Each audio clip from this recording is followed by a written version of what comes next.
Hello, everyone. Today, we're diving into the wisdom of Professor Marty Lobdell, a psychologist and professor at Pierce College with over 40 years of experience guiding students through both success and failure.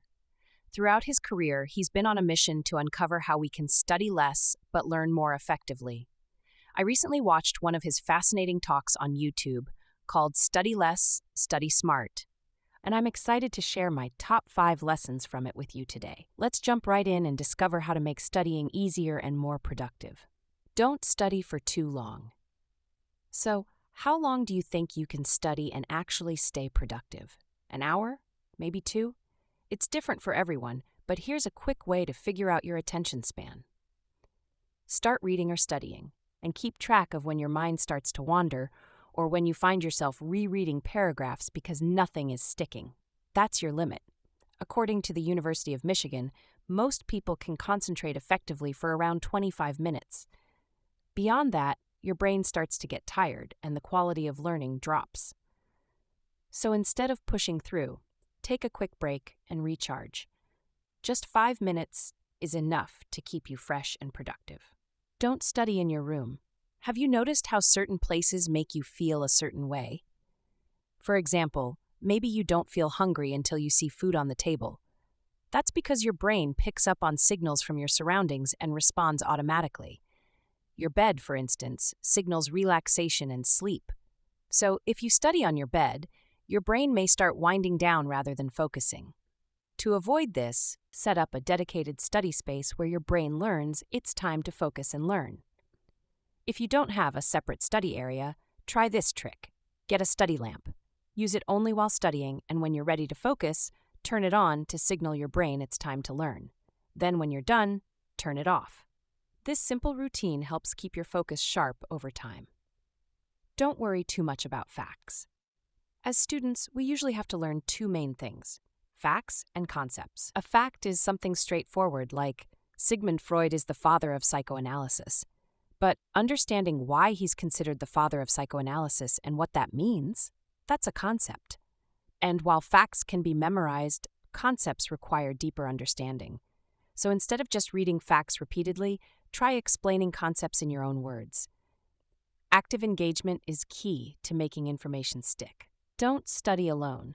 Think about a topic you know really well, maybe a language, a subject you're good at, or something related to your job.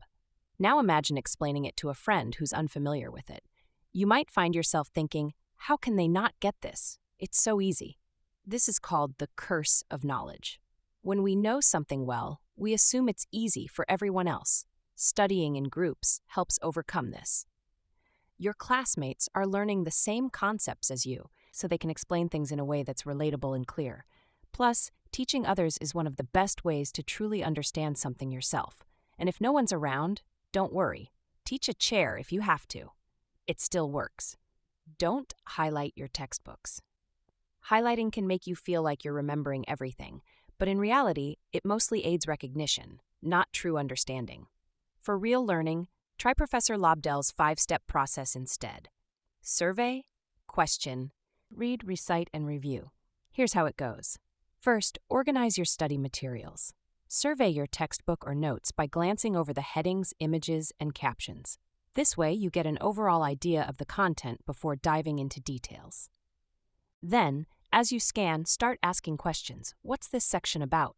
Why is it important? These questions give your reading purpose. Once you've done that, dive into the actual reading. Instead of highlighting, jot down quick notes summarizing main ideas in the margins. After reading, take a moment to close your book and recite what you just learned in your own words. Can you do it? If not, go back and try again. And lastly, review everything, but well before test day. The real learning happens over time, not crammed in a single night. Remember, tiredness is the enemy of retention, so don't skimp on sleep. If you want your studies to pay off, make rest a priority. Don't rely only on rote memorization. It might seem easier to just memorize everything by heart, but that doesn't lead to true understanding. Rote memorization helps for short-term recall, but it won't make the knowledge stick in the long run. Instead, try using visual aids, mnemonics, or connecting new information to things you already know. For example, if you're learning historical dates, link each event to something memorable about that time period, or create a mental image to help it stand out. The more personal and vivid, the better it will stick. Engaging different parts of your brain makes learning both easier and a lot more fun. That's it for today. I hope these tips make a real difference for you. Don't forget to like and subscribe if you liked this video. Thanks for watching, and see you next time.